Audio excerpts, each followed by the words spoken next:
ભગવાન શ્રી દ્વારિકાધીશ પ્રભુના શ્રી ચરણોમાં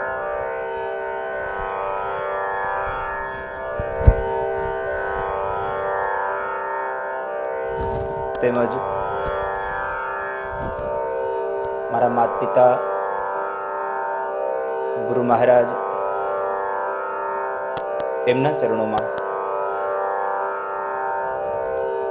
જીવ માત્રના હૃદય કમળમાં બિરાજમાન પરમ ચેતનાને મારા પ્રણામ. આપ સૌને મારા જય શ્રી કૃષ્ણ, રાધે રાધે.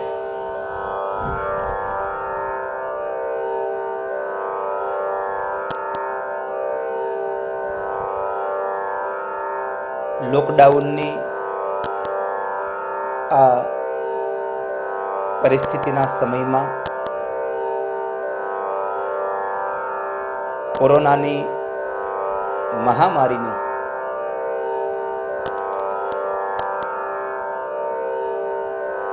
એને અંતર્ગત જ્યારે આ સમગ્ર ભારત વર્ષમાં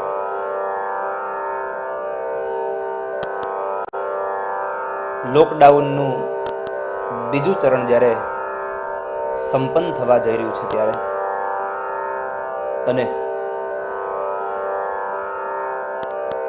ત્રીજું ચરણ વળી પાછું પુનઃ પ્રારંભ થવા જઈ રહ્યું છે ત્યારે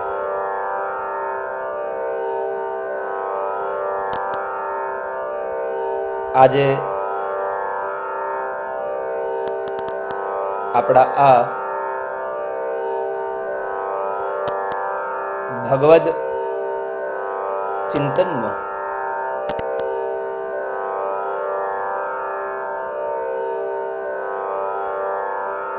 પંચમ દિવસ અને આ પંચમ દિવસના પીબત ભાગવતમ રસમાલયમ આ પર્વના પ્રારંભમાં મીડિયાના માધ્યમથી આ રસામૃતને શ્રવણપાન કરનારા આપ સૌ ભાવિક ભક્તોનું હાર્દિક સ્વાગત કરું છું.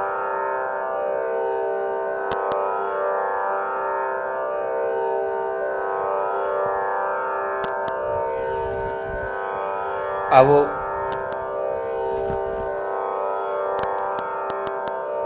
આજના દિવસે ભગવાન શ્રી હરિનું નામ મહિમાનો અર્થ જાણીએ.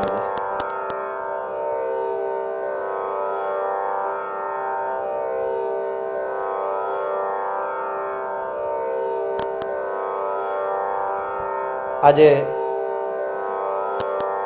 એ નામને જાણીએ કે જે નામથી આપણા સૌનું કલ્યાણ થાય છે.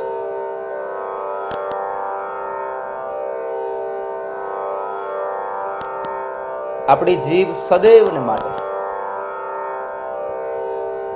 એ ગોવિંદ, એ માધવ, એ દામોદરનો રસાસ્વાદને માણ્યા કરે. એટલે તો કહ્યું છે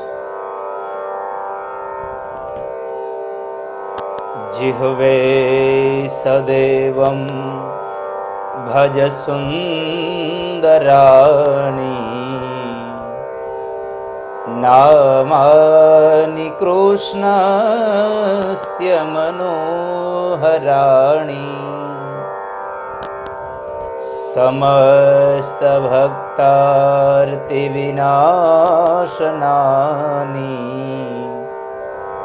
ગોવિંદ દામોદર માધવેતિ.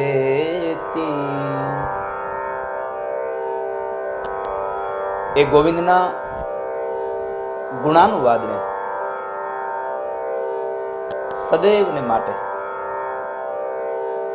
આપણે જાણ્યા.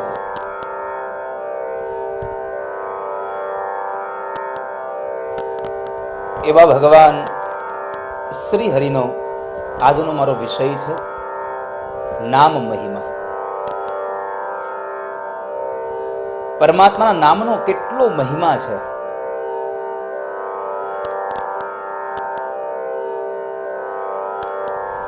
આ જન્મમાં પણ એનું પુણ્યફળ મળે છે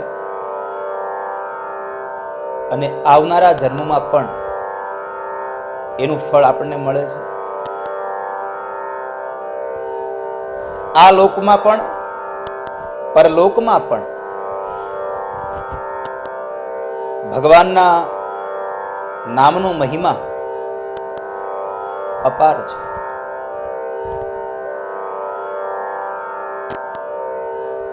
તો આજે ભગવાનના નામનો મહિમા ગાઈએ અને હું આપ સૌને એટલા માટે આ વિષયો પર વાત કરતો રહું છું. આજે નામનો મહિમા એટલા માટે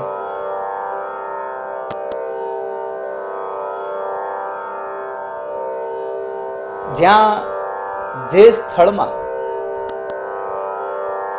જે ક્ષેત્રમાં ભગવાનનું નામ લેવામાં આવે છે એ ક્ષેત્રમાં એ સ્થળમાં સદૈવને માટે ભગવાન નિત્ય નિરંતર ત્યાં વાસ કરે છે. इसीलिए हम सब लोग अपने घरों में रहकर भी भगवान श्री हरि का नाम गाया करें.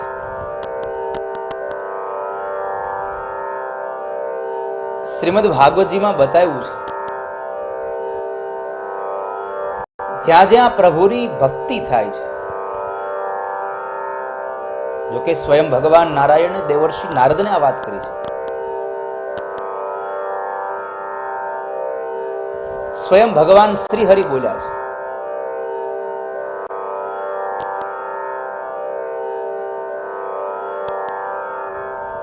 જ્યારે એક વખતના સમયે દેવર્ષિ નારદ ભગવાન લક્ષ્મીપતિને મળવા માટે વૈકુંઠમાં ગયા અને ભગવાન મળ્યા નહીં.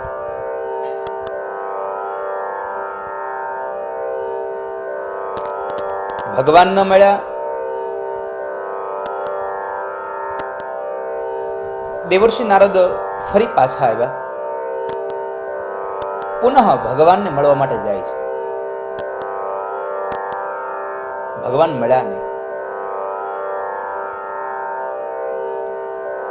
ફરી પાછા દેવર્ષિ નારદ ત્યાંથી નીકળી ગયા. આવું 2-3 વખત થયું ને એમાં એક વખત ભગવાન દેવર્ષિ નારદને મળે છે. આ કથા બહુ પ્રચલિત છે. આપ સૌ આ કથાને જાણો છો, છતાં પણ હું આજે એટલા માટે યાદી કરાવું છું કે કદાચ આપ સૌને આ કથા સાંભળી હોય પણ યાદ ન હોય. નામનો મહિમા ગાવા માટે, પરમાત્માનું નામ લેવા માટે, તમને મક્કમ બનાવવા માટે, તમને સાબિતી દેવા માટે હું માનું ત્યાં સુધી આ કથા ચોક્કસપણે સહાયભૂત થશે. તો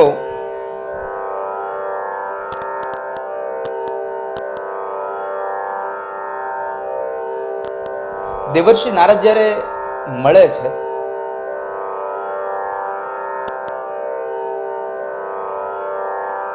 ત્યારે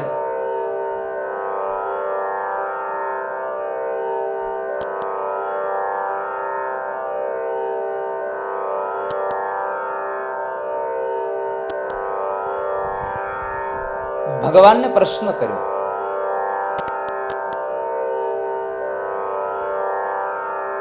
કે પ્રભુ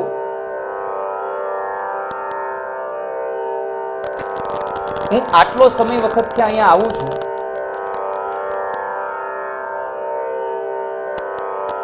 તમે મને દેખાતા નથી.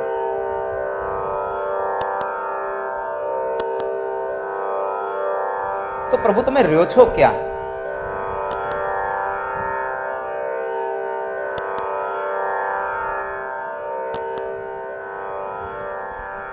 તમે ક્યાં રહ્યો છો?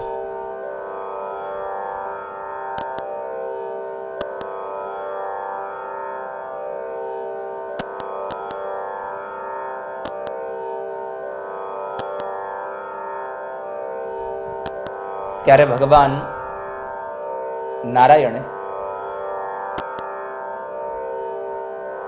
બહુ સુંદર વાત કરી. દેવર્ષિ નારદે તો ત્યાં સુધી પૂછી લીધું કે તમે પ્રભુ આ વૈકુંઠમાંથી ક્યાંક બીજે રહેવા વયા ગયા, એવું તો નથી ને? ક્યાંક તમે ક્યાંય જતા તો નથી રહ્યા ને?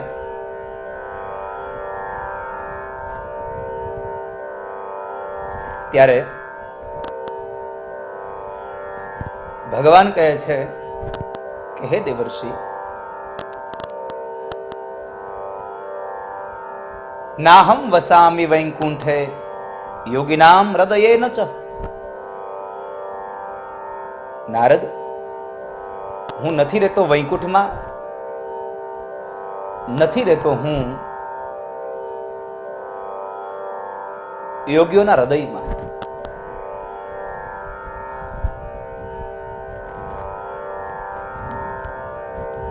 તો પ્રભુ આપ ક્યાં રહ્યો છો?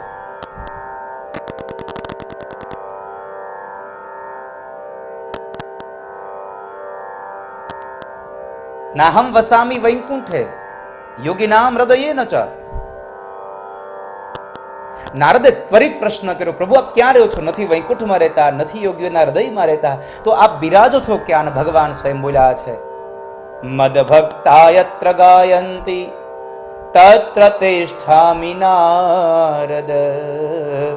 હે નારદ, જ્યાં મારા ભક્તો રહે છે ત્યાં હું, જ્યાં મારા ભક્તો મારા ગુણાનુવાદ ગાય છે, જ્યાં મારી ભક્તિ થાય છે, જ્યાં મારા કીર્તન ગવાય છે, જ્યાં મારું નામ સ્મરણ થાય છે, ત્યાં જઈ અને હું બિરાજમાન થાઉં છું.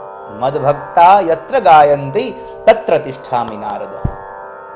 હે નારદ, હું ત્યાં રહું છું.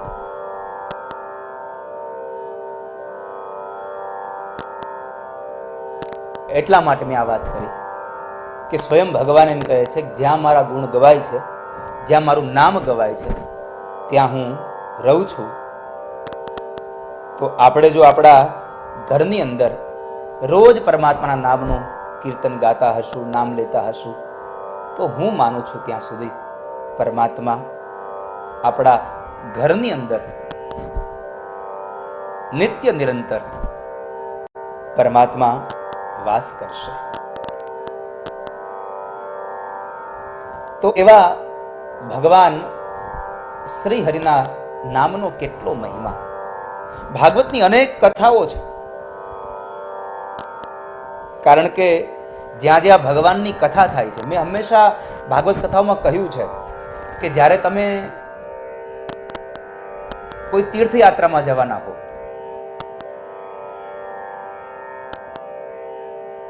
5-7 દિવસની તમારી યાત્રા હોય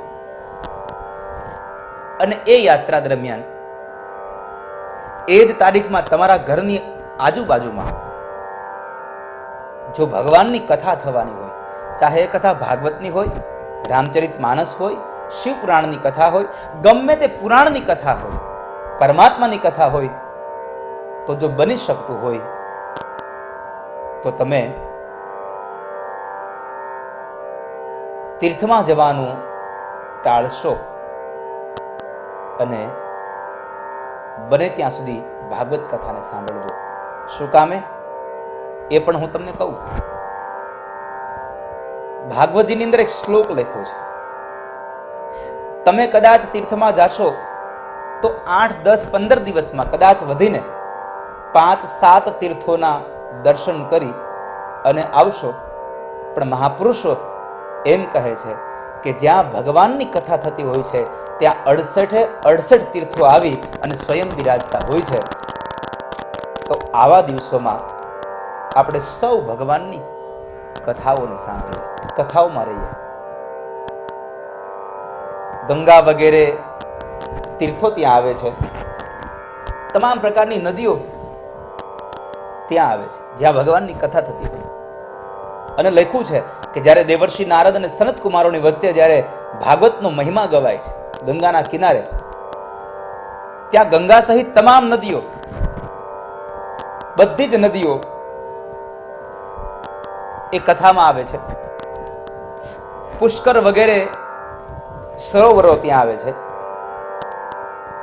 કુરુક્ષેત્ર વગેરેના તમામ ક્ષેત્રો ત્યાં આવે છે. જે કૌરવો અને પાંડવો જે યુદ્ધ કર્યું કુરુક્ષેત્રમાં, એવા પવિત્ર ક્ષેત્રો પણ ત્યાં આવે છે. પવિત્ર શું કામ છે કહું? કુરુક્ષેત્ર એક ધરતી એવી છે કે જ્યાં મહાપુરુષોએ, યોગી પુરુષોએ પરમાત્માનું ચિંતન કર્યું હતું. કુરુક્ષેત્રમાં એ યુદ્ધમાં કુરુક્ષેત્રની ધરતી શા માટે પસંદ કરી? તો મહાપુરુષનું ચિંતન એવું છે કે એ ધરતીમાં જેનું મૃત્યુ થાય ને એને પણ મુક્તિ મળે, એનો ઉદ્ધાર થાય. કારણ કે યુદ્ધમાં તો અનેક જીવાત્માઓ મરવાના છે, નિર્દોષ દોષી બધા જ મરવાના છે. તો જેટલા પણ જીવાત્મા ત્યાં મૃત્યુ પામે બધાને મુક્તિ મળે એટલા માટે કુરુક્ષેત્રનું મેદાન પસંદ કરવામાં આવ્યું છે.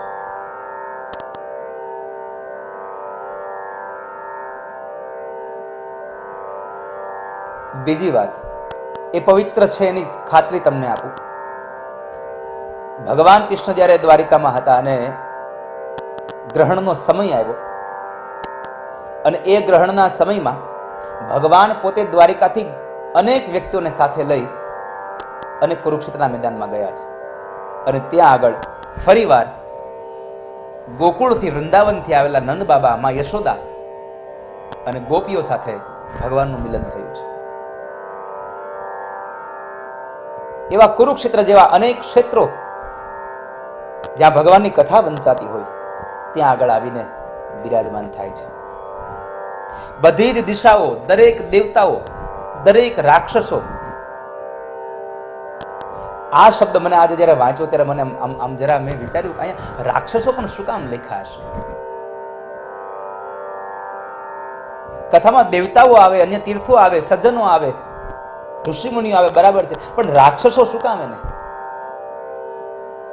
નથી આપણે જોતા ક્યારેક ક્યારેક ઘણા લોકો સારા કામમાં પણ વિઘ્ન કરવા માટે આવ્યા હોય, સદકર્મની અંદર વિઘ્ન કરવા માટે આવે એટલે સમજવું આ કોઈ રાક્ષસ યોનિનો માણસ છે, આ રાક્ષસ વૃત્તિનો માણસ છે. મેં અનેક વખત કહ્યું છે કથામાં બધા જ શ્રોતાઓ સરખા નથી હોતા. ઘણા લોકો કથા સાંભળવા માટે આવ્યા હોય, ઘણા લોકો કથાને જોવા માટે આવ્યા હોય અને ઘણા લોકો કથામાંથી કંઈક નો કંઈક દોષ કાઢવા માટે આવ્યા હોય. આપણે જોઈએ છે આગળ બેસવા માટે કેટલી હરીફાઈ. આમ કથામાં આગળ બેસવા માટે ઘણા લોકો દોડતા આવતા હોય. 3 પ્રકારના શ્રોતાઓ હું હંમેશા કહું છું: ઉત્તમ, મધ્યમ અને કનિષ્ઠ. ઉત્તમ પ્રકારનો શ્રોતા એ છે કે કથા મંડપમાં ગમે ત્યાં જગ્યા મળે ત્યાં બેસી અને માત્ર કથા સાંભળીને કથાનું આચરણ કરવાની જેની ભાવના છે, એવી જેની વૃત્તિ છે, ઉત્તમ પ્રકારનો શ્રોતા છે. મધ્યમ પ્રકારનો શ્રોતા કથામાં આવે, કથા સાંભળે ખરો પણ ઉતારે નહીં. અને અમુક કથામાં આવે, સાંભળે નહીં, બાજુમાં બેઠો હોય એને સાંભળવા દે નહીં. આને કહેવાય કનિષ્ઠ પ્રકારનો શ્રોતા. અને વળી પાછો ભૂલો કાઢ્યા કરે, આને આમ કરવું જોઈએ, આનું આમ કર્યું તો સારું હતું. 3 પ્રકારના શ્રોતાઓ હોય છે. એમાં રાક્ષસી વૃત્તિ વાળા પણ માણસો ત્યાં આવી ગયા હોય. એટલે આ અનેક નદીઓ, અનેક સરોવરો, અનેક ક્ષેત્રો, અનેક તીર્થો, દિશાઓ, દેવતાઓ, ઋષિમુનિઓ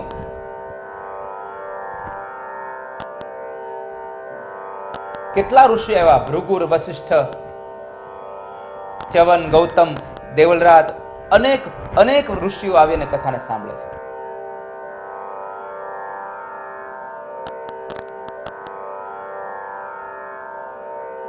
તો આવા જ્યારે ઋષિ મુનિઓ આવે છે એટલે એના માટે ભાગવતજીના મહાત્મ્યમાં, એ મહાત્મ્યની અંદર એક સુંદર મજાનો શ્લોક ભગવાન વેદવ્યાસે લખ્યો છે. ગંગાદ્યા સરિતસ્તત્ર પુષ્કરાદિ સંરાસી ચ ક્ષેત્રાણિ ચ દિશ સર્વા દંડકાદિવનાનિ ચ. ગંગાદ્યા સરિતસ્તત્ર પુષ્કરાદિન સરાંસી ચ ક્ષેત્રાણિ ચ દિશ સર્વા દંડકાદિવનાનિ ચ. ગંગા વગેરે તીર્થો પણ આવી, નદીઓ પણ આવી અને એ કથા મંડપમાં બિરાજે છે.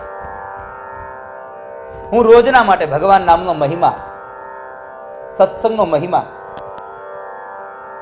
એટલા માટે કે આ તમામે તમામ પ્રકાર, એ તમામે તમામથી આ લોકનું અને પરલોકનું પણ કલ્યાણ થશે આપણું. બીજી વાત, જે ભક્તિ કરીએ છીએ એનું ફળ આપણે પણ ભોગવીશું, આપણી આવનારી પેઢી પણ ભોગવશે. આપણે નથી કહેતા આપણા ગવઢિયાના પુણ્ય, આપણો અકસ્માત થાય, ગાડીમાં ઘણું બધું તૂટી જાય પણ આપણને કશું ન થાય, ત્યારે આપણે શું કહીએ છીએ? અમને ગવઢિયાના પુણ્ય અડાવ્યા છે. તો આપણા ગવઢિયાએ આપણા માટે પુણ્ય ભેગા કર્યા, તો આપણી આવનારી પેઢી માટે આપણે શું કામ ન કરીએ?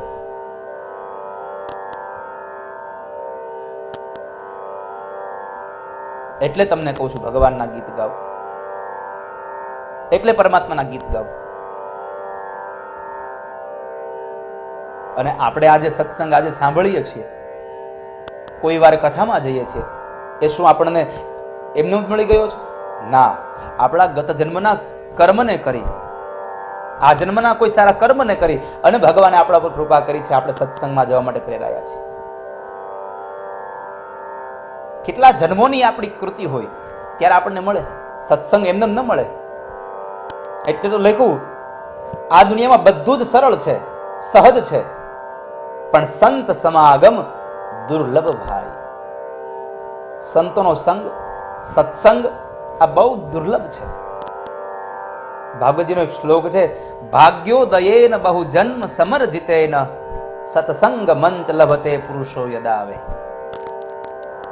જ્યાં સુધી આપણે ભગવાનની કથા નથી સાંભળતા ત્યાં સુધી આપણી અંદર રહેલો એ અજ્ઞાન રૂપી અંધકાર હટતો નથી.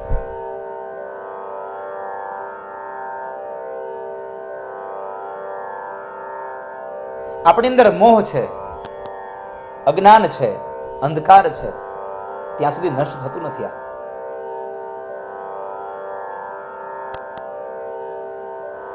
આપણને પરમાત્માએ મનુષ્યત્વ આપ્યું, મનુષ્ય અવતાર આપ્યો.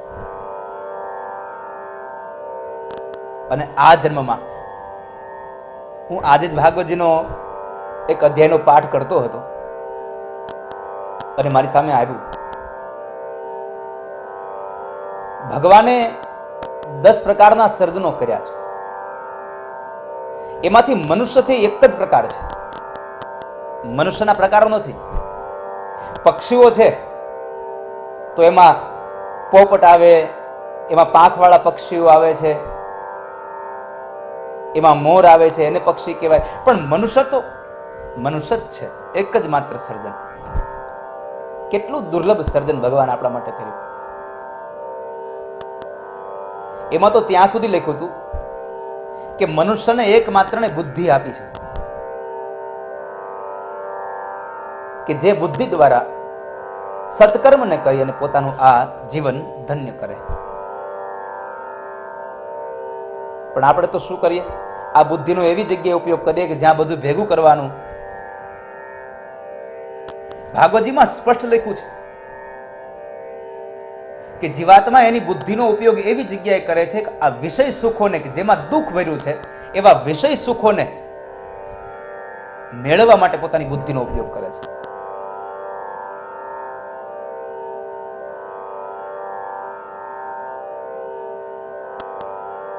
તો આપણે એ ન કરીએ. પરમાત્માએ આપણને જન્મ આપ્યો છે, મનુષ્ય બનાવ્યા છે, તો આ જન્મમાં તો થોડાક કીર્તનો ભગવાનના ગાઈએ, થોડી ભગવાનની કથાઓ સાંભળીએ. અને જો પરમાત્માની ભક્તિ આ જન્મમાં ન કરી તો ભાગવતજીનો અતિ પ્રિય મને શ્લોક, આ જન્મ માત્રમપિયેન શઠેન કિંચે ચિત્તમ વિધાય શુકશાસ્ત્ર કથા ન પીતા ચાંડાલવચ્ચ ખરવદ્બત તેન નીતમ મિથ્યા સ્વજન્મ જનની જનિ દુઃખ ભાજા. ભગવાન વેદવ્યાસ એમ કહે છે, જેણે આ જન્મની અંદર આ જન્મ માત્ર મપિયેન શઠેન કિંચી, કિંચીનો અર્થ છે એક ક્ષણ માત્ર, એક થોડીક એવી, જેણે શુકશાસ્ત્રની કથાને પીધી નથી. શુકશાસ્ત્રનો અર્થ છે ભાગવતજી. જેણે ભાગવતજીની એટલે કે ભગવાનની કથાઓ નથી સાંભળી,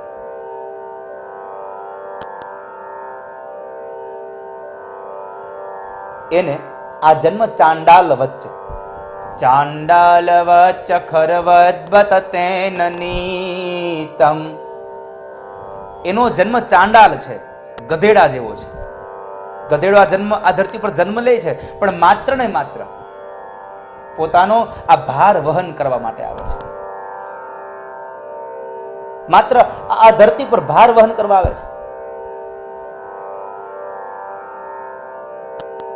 અને જેણે પરમાત્માની કથા નથી સાંભળી એ ચાંડાલ છે, એ ગધેડો છે.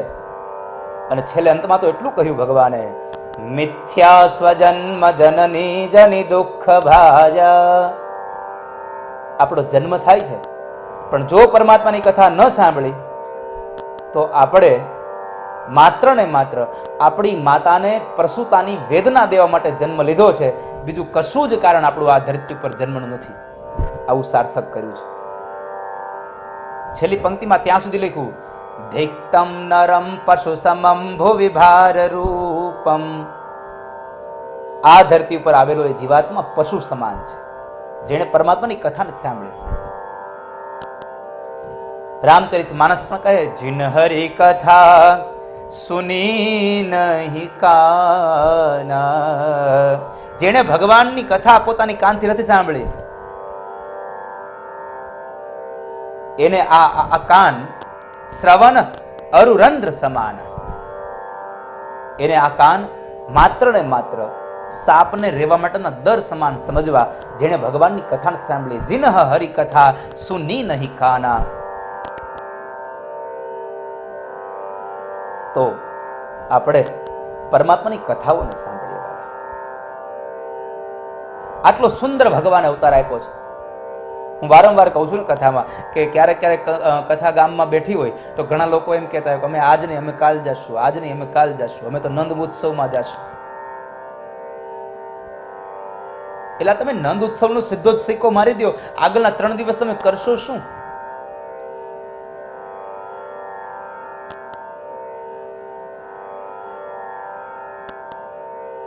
પરમાત્માએ જે સમય આપ્યો છે, અને આના માટે મારું પ્રચલિત ભજન છે, આ કાયામાંથી હંસલો રે ઓ ચિંતાનો ઉડી જશે, કોણ જાણી શકે કાળને રે, સવારે કાલ કેવું થશે. કાલ સવારે શું થાય કોને ખબર? ન જાણ્યું જાનકી નાથે કાલ સવારે શું થવાનું. આવતીકાલની શું આપણને ખબર હોય? માટે જ્યારે પણ સત્સંગ મળે છે ત્યારે ત્યારે તમે સત્સંગ કરી લો વાલા. કાલ ઉપર ન છોડો. આજનો લાવો લીજીએ ભાઈ, કાલનું કાચું હોય જો વાલા, કાલનું કાચું હોય જો. સત્સંગમાંથી રજા લઈને સૌને જય શ્રી કૃષ્ણ છે ભાઈ, સૌને જય શ્રી કૃષ્ણ છે. હરિ લીલાવો પ્રભુ લીલાવો, પ્રભુ ભજ્યાના નામ જો ભાઈ, પ્રભુ ભજ્યાના નામ જો, સત્સંગમાંથી રજા લઈને સૌને જય શ્રી કૃષ્ણ છે ભાઈ, સૌને જય શ્રી કૃષ્ણ છે. આજનો લાવો લીજીએ, કાલનું કાચું હોય તો આપણે જ્યારે પણ સત્સંગ મળે છે ત્યારે આપણે સૌ સત્સંગને કરીએ અને એ સત્સંગનું પુણ્ય આપણે પણ ભોગવીએ અને આપણા આવનારી પેઢીના એ સંતાનોને પણ આપણે એનું ફળ આપીએ. ભગવાનનું નામ જેટલું લેશો એટલું ખૂબ આપણું જીવન સાર્થક થશે.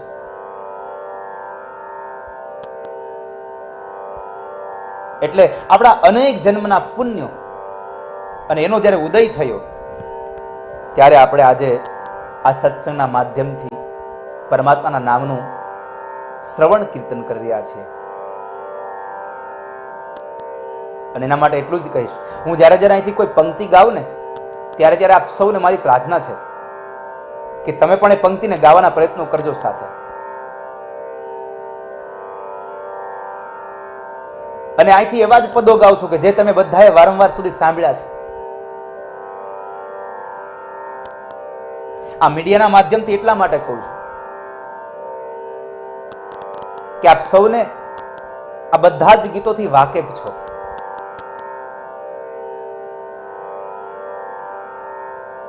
મીડિયાની વાત આવી તો મારે એક આજે વાત બીજી વચમાં કરી દઉં આપને કે Radhe Radhe official YouTube channel અને ફેસબુક અને ઇન્સ્ટાગ્રામ આ બધામાં રાધે રાધે ઓફિશિયલના નામથી જ આપણી આઈડી છે. કારણ કે મને ભાર્ગવભાઈએ હમણાં જ જાણ કરી કે આપણા નામથી બહુ બધા એકાઉન્ટો બન્યા છે અને ખોટી ખરાબ એમાં પોસ્ટ કરે છે. આપણા ચેનલમાંથી માત્ર ને માત્ર જીવન ઉપયોગી તમામ પ્રકારના સત્સંગોનું જ અહીંયાથી લાઈવ કરવામાં આવે છે. બીજી એક પણ જાહેરાત અહીંયાથી કરવામાં આવતી નથી અને આપણે પોસ્ટ પણ નથી કરતા. એની આપ સૌ લોકો ખૂબ કાળજી રાખજો, એનું ધ્યાન રાખજો. કારણ કે લોકો ઘણા જ આપણા નામે ઘણું બધું કરતા હોય છે. તો આપણી સાઈડનું નામ છે જિગ્નેશ દાદા ઓફિશિયલ. તો આપ સૌ આ જ પેજને, આ જ ચેનલને લાઈક કરજો, સબસ્ક્રાઇબ કરજો. આમાંથી ફોગટની વાતો ક્યારે આપણે જાહેર નથી કરતા અહીંયાથી. આ આપની માત્ર એક જાણ માટે છે. બીજી વાત, મારા નામથી આપ કોઈ પાસે જો કોઈ વ્યક્તિ દાન લેવા આવે, ફાળો લેવા આવે, પૈસા લેવા આવે તો કૃપા કરી અરે મારા નામથી આપ કશું જ કોઈને ક્યારેય ન આપશો. જ્યારે જ્યારે મારે કહેવાનો વારો આવશે ત્યારે હું લાઈવમાં આવીશ અને આપ સૌને સુધી મારો સંદેશો પહોંચાડીશ. મારું તમામ કામકાજ માત્ર ને માત્ર ભાર્ગવભાઈ, મારો નાનો ભાઈ, એ જ સંભાળે છે.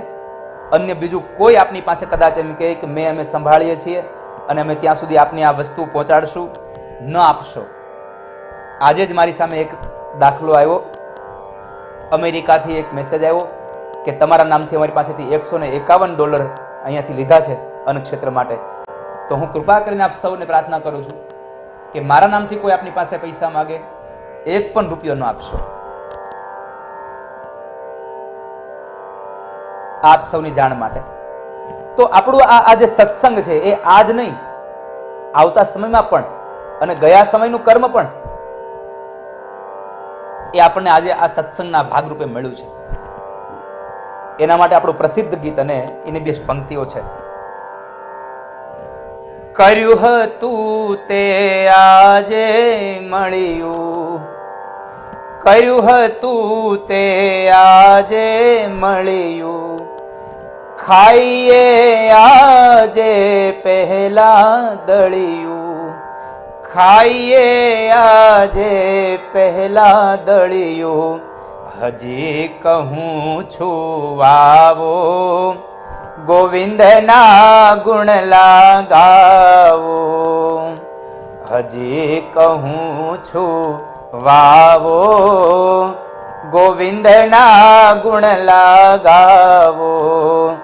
ગોવિંદના ગુણ લાગાવો, ગોવિંદના ગુણ લાગાવો. તમે ગોવિંદના ગીતને ગાજો, કારણ કે અગાઉ કર્યું હશે એ આજે મળશે. અને સ્વાભાવિક રીતે જો તમને વાસ્તવિક જીવનની વાત કરું તો જે સવાર સાંજ અને બપોરે આપણે જે ખાઈએ છીએ ને એ ઘઉંને આપણે 2-5 દિવસ પહેલા દળી લીધા હોય છે. ખાઈએ આજે પહેલા દળિયું, જે પહેલા દળ્યું છે એ આજે ખાઈએ છીએ. અને એટલા માટે હજી કહું છું વાવો, ગોવિંદના ગુણ લાગાવો. હજી કહું છું વાવો. બાકી બધું જ આ પરમાત્માના ગીત સિવાય, પરમાત્માના ભજન સિવાય બધું જ જતું રહેવાનું. કાયા માયા નાશ થવાના, જન્મ્યા ઈ તો જરૂર જવાના. અવસર નાવે આવો, ગોવિંદના ગુણ લાગાવો. અવસર ના આવે આવો, ગોવિંદના ગુણ લાગાવો. એટલા માટે કહું છું કે આપ સૌ ગોવિંદના ગીત ગાજો. આ જન્મમાં જે સત્સંગ થાય છે એ સત્સંગ મને અને તમને પણ ઉપયોગી થાય છે. આ જન્મમાં પણ થાય છે, આવતા જન્મમાં પણ થાય છે. આપણે માનીએ ત્યાં સુધી કદાચ આપણા ગયા જન્મના સત્કર્મને લઈ 83,99,999 જન્મના સત્કર્મ ભેગા થયા હશે ત્યારે એક આ મનુષ્ય અવતાર મળ્યો છે. 84 લાખમાં અવતાર આ મનુષ્ય અવતાર. આટલા જન્મના સત્કર્મ હશે આપણા, ત્યારે આપણને આ મળ્યું હશે. આ જન્મમાં જો ભગવાનનું નામ લેવાઈ જાય તો આપણો આવતો જન્મ પણ સુધરી જાય. એમાં કોઈ સંશય નથી વાલા, એમાં કોઈ સંશય નથી. એટલે આપ સૌ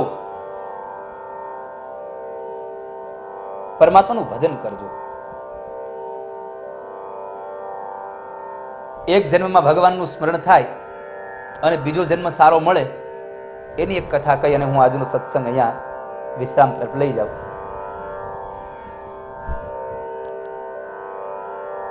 કે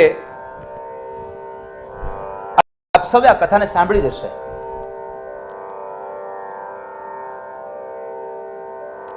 જ્યારે ભગવાન વેદવ્યાસ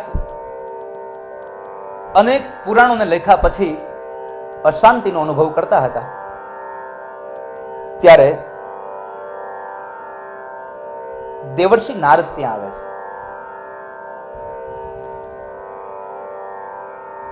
અને નારદજી જ્યારે ત્યાં આવ્યા ત્યારે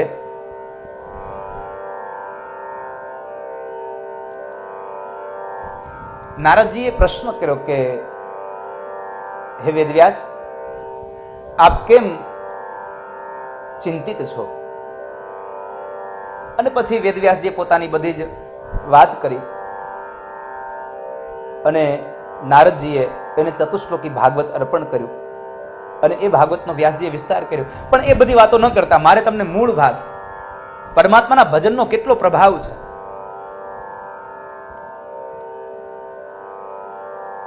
કે વેદવ્યાસજીએ નારદજીને પ્રશ્ન કર્યો કે દેવર્ષિ, તમે ભગવાનના ભજન ગાઓ છો, ભક્તિ કરો છો, પણ તમે આ ભગવાનના આટલા પ્રિય બન્યા શું કામે? આનું કારણ શું? મારો આજનો નામ મહિમાનો મૂળ પ્રસંગ આ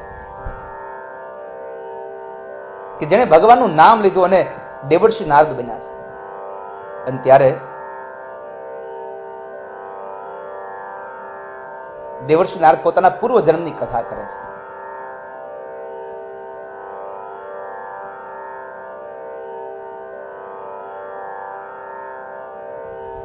કે સાંભળો વેદવ્યાસ, હું જ્યારે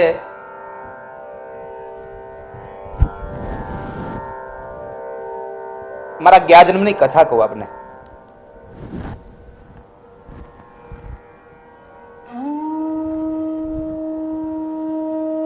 કે હું ગત જન્મની અંદર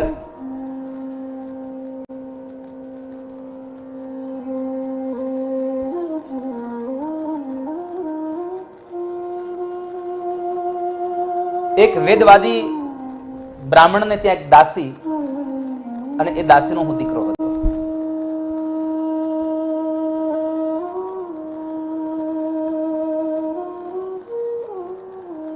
મારી માં દાસી હતી.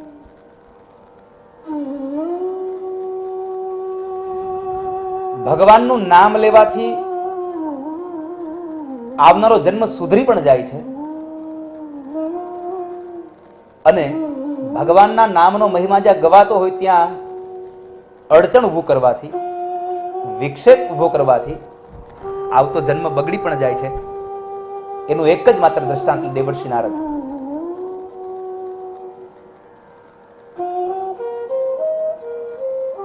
દેવર્ષિ નારદ એના પૂર્વ જન્મમાં દાસી પુત્ર હતા, પણ દાસી પુત્ર શુદ્ર ત્યાં શું કામ બન્યા? બાકી એ ગંધર્વ છે. પણ દેવતાઓની સભાની અંદર અયોગ્ય ગાયું અને એને લઈ દેવોએ એને શ્રાપ આપ્યો.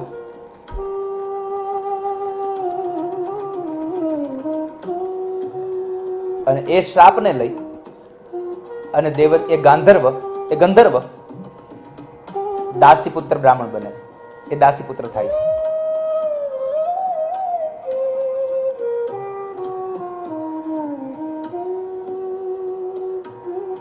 એ દાસી પુત્ર બને છે.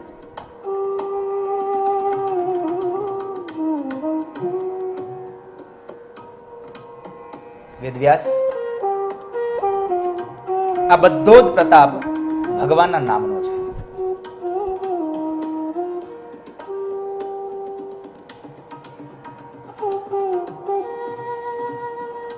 કે જ્યારે મારી માં બ્રાહ્મણના ઘેર કામ કરે છે, દાસી છે, મારી ઉંમર માત્ર 5 વર્ષની છે, ત્યારે હું મારી માં સાથે જાઉં છું.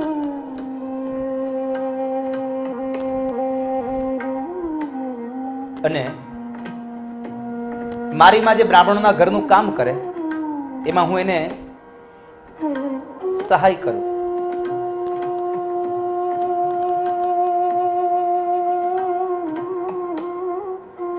અને એમાં બરાબર ચાતુર્માસ આવ્યો.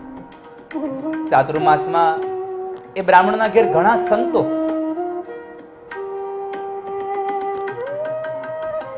ત્યાં આવ્યા છે. મારી માં એ સંતોની સેવા કરે, એની રસોઈ બનાવે અને હું મારી માને મદદ કરું. કે જ્યારે સંતો જમી લે ત્યારે એની જે પતરાવાળી છે એ પતરાવાળીને હું ઉપાડીને નાખવા જાઉં.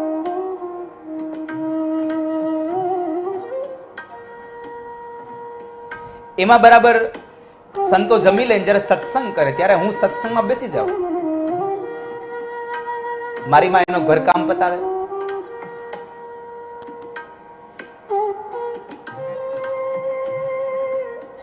અને બન્યું એવું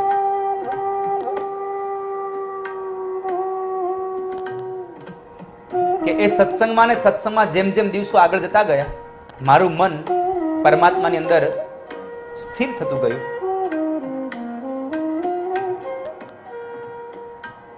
એમાં બરાબર એક વખતના સમય મને વિચાર આવ્યો કે જ્યારે સંતોની એ ભોજનની ક્રિયાઓ સમાપ્ત થઈ અને હું પતરાવાળી લઈને નીકળ્યો, સંતોનો જૂઠો એ પ્રસાદ જોઈ અને મને એમ થયું લાવ હું પ્રસાદ લઈ લઉં. મેં સંતોને પ્રશ્ન કર્યો, બાપજી આપનું આ જૂઠું અન્ન પ્રસાદ હું લઉં? વ્યાસજી, ખબર નહીં સંતોએ કેમ કૃપા કરીને કહ્યું કે હા, એમણે હા પાડી અને મેં સંતોનું જૂઠું અન્ન પ્રસાદ માની અને મેં ગ્રહણ કર્યો. એક કવન, એક કોળિયો મારા મુખ દ્વારા મારા ઉદરમાં ગયો ને, મારા શરીરમાં નવી ચેતનાઓ પ્રગટ થઈ, મારા જન્મ જન્માંતરના પાપો બળીને ભસ્મ થયા હોય આવી મને અનુભૂતિ થવા લાગી.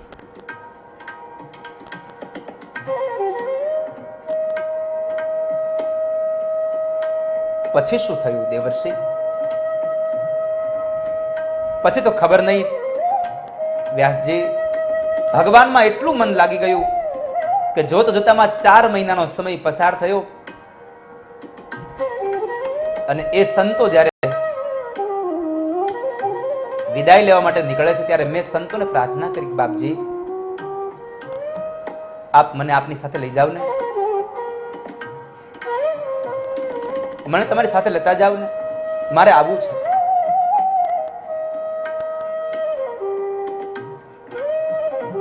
સંતોએ કહ્યું, બેટા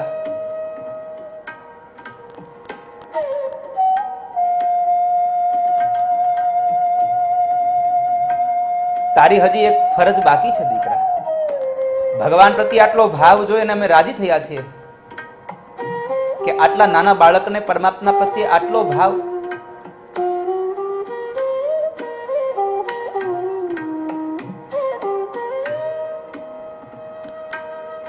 બેટા તારે હજી એક ફરજ બાકી છે તારી, અને આ દુનિયામાં પરમાત્માના ભજન કરતા પણ માણસે પોતાની ફરજ બહુ અગત્યની માનવી. આવું મહાપુરુષો કહે છે. બાપજી મારી શું ફરજ? બેટા તારી માં હજી જીવે છે અને માની સેવા કરવી એ તારી ફરજ છે. શું મહાપુરુષોએ ચિંતન કર્યા છે કે તું પરમાત્માનું ભજન નહીં કરે તો ચાલશે પણ તારી માની સેવા કરવી પડશે. મેં ક્યાંક વાંચ્યું છે, મેં સાંભળ્યું છે, ભગવાનને ભજવાથી મા બાપ નહીં મળે, પણ મા બાપને ભજો ભગવાનને ગોતવા નહીં જવું પડે.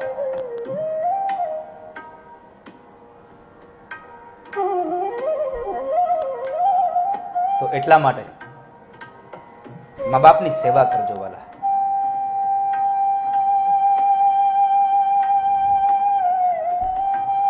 પછી તો વેદવ્યાસ મને મહાપુરુષોએ એક મંત્ર આપ્યો, ઓમ નમો ભગવતે વાસુદેવાય, કે લે બેટા આ મંત્રનો જપ કરજે, તને ભગવાન મળશે. સંતો ગયા, સમય વ્યતીત થવા લાગ્યો. મારી માની સેવા કરતા સમય જે વધે એ સમયમાં હું પરમાત્માનું ભજન કરવા લાગ્યો, મંત્રનો જપ કરવા લાગ્યો. અને એમાં એક દિવસ બન્યું એવું, સાંજના સમયે મારી માં ગાયો દોહવા માટે જ્યારે ગૌશાળામાં જાય છે અને એનો પગ એક સર્પ ઉપર પડ્યો અને એ સર્પે એ બિચારી મારી માને ડંખ દીધો. મારી માં મૃત્યુ પામી છે. માં મરણ પામી, એનું દુઃખ છે.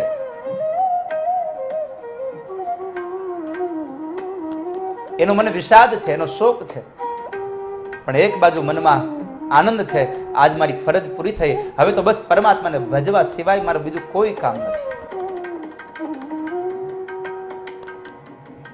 ઈશ્વરને ભજ્યા સિવાય મારી પાસે બીજું કોઈ હવે કામ નથી.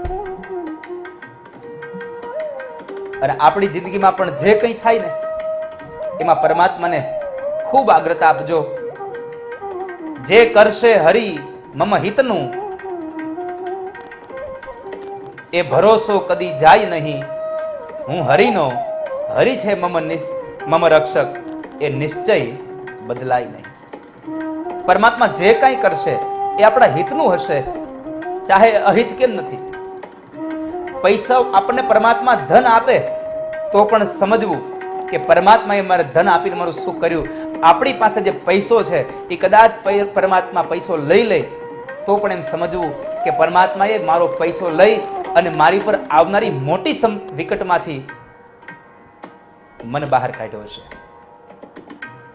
જે પણ થાય છે, જે કરશે હરિ મમ હિતનું, એ ભરોસો જાય નહીં. આ ભરોસો ન જવો જોઈએ કે પરમાત્મા મારા હિતનું જ કરશે.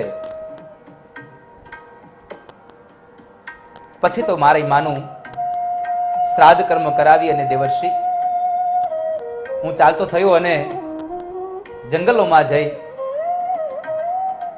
અને ભગવાનનું ભજન કરતો થયો. ભગવાને મને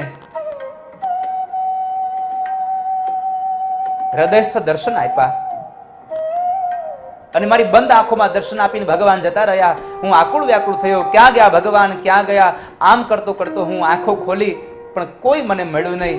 એટલે હું જોર જોરથી રડવા લાગ્યો અને ત્યારે આકાશવાણી થઈ કે હે બાળક, મેં તને હૃદયસ્થ દર્શન આપ્યા પણ તું હજી રડે છે, તો હવે તને મારા બીજા દર્શન, જ્યારે તને તારો આ દેહ છૂટે ત્યારે તને મારા બીજા દર્શન થશે. પછી તો બસ વ્યાસજી એક જ ચિંતા થઈ, એક જ ઈચ્છા લાગી કે ક્યારે મરું, ક્યારે મળું, ક્યારે મરું અને ક્યારે મળું. મૃત્યુની રાહ જોવા લાગ્યો. આમ કરતા કરતા ઘણો સમય વ્યતીત થયો. બ્રહ્માજીનો એક દિવસ સંપન્ન થયો. રાત્રિનો કાળ જ્યારે શરૂ થયો, બ્રહ્માજીએ પોતાના શ્વાસને પાછા ખેંચ્યા અને એ શ્વાસમાં જ્યારે આ જગત સમાવા લાગ્યું અને એમાં જગતની સાથે સાથે હું પણ એ બ્રહ્માજીમાં સમાયો. ફરીવાર જ્યારે બ્રહ્માજીએ આ જગતનું નિર્માણ કર્યું ત્યારે એના માનસ પુત્રોની રચના થઈ અને એ માનસ પુત્રોમાં બ્રહ્માજીના ખોળામાંથી મારો જન્મ થયો છે. અને એ જન્મમાં મને દેવતાઓએ 7 સૂરની વીણા આપી અને એ વીણાના માધ્યમથી હું નારાયણ નારાયણ નામને ઉદ્ગારતો રહ્યો અને હું દેવર્ષિ નારદ બની ગયો. આ કથાથી મારે આપ સૌને એટલું જ કહેવું છે વાલા, કે પરમાત્મા અને પરમાત્માનું નામ શ્રવણ અને કીર્તન મારો ને તમારો આ જન્મ પણ સુધારે, આવતો જન્મ પણ સુધરી જાય. એ પરમાત્માને બીજે ક્યાંય મારે ને તમારે શોધવા જવાની જરૂર નથી. એ પરમાત્મા ભીતરમાં છે. એ તો આપણે એને દૂર સુધી ગોતવા જતા હોઈએ છીએ. જ્યાં હોય ને, જ્યાં ખોવાણો હોય ત્યાં શોધવો જોઈએ. એક ડોશીમાને એની ઝૂંપડીમાં કપડું સાંધવાની સોય ખોવાઈ ગઈ અને ઝૂંપડીમાં બહુ અંધારું છે. જરા આમ દૂર જોયું તો શેરીમાં એક લાઈટ બળે છે. ડોશીમાં ત્યાં આવીને કંઈક શોધે છે. એક વટે માર્ગો પસાર થયો. એને કહ્યું, ડોશીમાં શું ગોતો છો? તો કહે છે, ભાઈ મારી એક સોય અહીંયા ખોવાઈ ગઈ છે. ઘણી વખત ગોઈતા પછી પેલા વટે માર્ગુએ પ્રશ્ન કર્યો, માજી તમને ખબર છે ક્યાં ઠેકાણે ખોવાણી હતી? તો કહે છે, હા મારી ઝૂંપડીમાં ખોવાણી હતી. અરે ખોવાણી ઝૂંપડીમાં અને તમે ગોતો છો અહીં? હા મને એમ થયું અંજવાળો અહીંયા છે તો અહીંયા ગોતું છું. આપણું બધાનું પણ આવું છે. ખોવાયું છે ક્યાંક, સંતાયું છે ક્યાંક અને ગોતીએ છે ક્યાંક. આના માટે એક જ પંક્તિ મારે કહેવી છે, ખોવાયું હોય ત્યાં જ શોધવું પડે. ખોવાયું હોય ત્યાં જ શોધવું પડે. અંધારું હોય ત્યાં દીવો પ્રગટાવવો પડે છે. ખોવાયું હોય ત્યાં જ શોધવું પડે છે. તો આ પરમાત્માના નામની ભક્તિ, પરમાત્માના નામનું આ કીર્તન આપણે હંમેશના માટે ભગવાન નામનો મહિમા ગાતા રહીએ અને એ નામથી જન્મ આ લોકમાં સુખ મળે અને પરલોકમાં પણ સુખ મળે. એ માટે આપ સૌ ભગવાનના નામનું નિરંતર ગીત ગાયા કરો. એમ થાય છે કે હજી પણ આ સત્સંગને આગળ લઈ જાઓ. આજે ઘણો સમય આપ સૌ સુધી લીધો, પણ આજે અંતમાં પણ ભગવાન નામનું ગીત ગાવું છે. પણ આજે મને ઈચ્છા એમ છે કે આજે હું પણ ગાઉં અને મારો દીકરો હિતાર્થ પણ આજે મારી સાથે તૈયાર થઈને બેઠો છે. એ એમ કહેતો મારે ગીત ગાવું છે. અહીંયા વિતાર, અહીંયા આવી જા, અહીંયા આવી જા, અહીં ઉભો રહે. આજે હિતાર્થ પણ આજે ગીત ગાશે અને એનું ગીત તો તમને ખબર જ છે. આજે ઈ ગવડાવશે. આજે કયું ગાવાનું બેટા? એવો રસિયો રૂપાળો ઘેર જાવું ગમતું નથી, એવો રસિયો રૂપાળો રંગ રેલિયો એ મારે માથે છે પાણીની હેલ રે, ઘેર જાવું ગમતું નથી. મારે માથે છે પાણીની હેલ રે, ઘેર જાવું ગમતું નથી. એવો રસિયો રૂપાળો રંગ રેલિયો, ઘેર જાવું ગમતું નથી. કાન રસિયો રૂપાળો રંગ રેલિયો, ઘેર જાવું ગમતું નથી.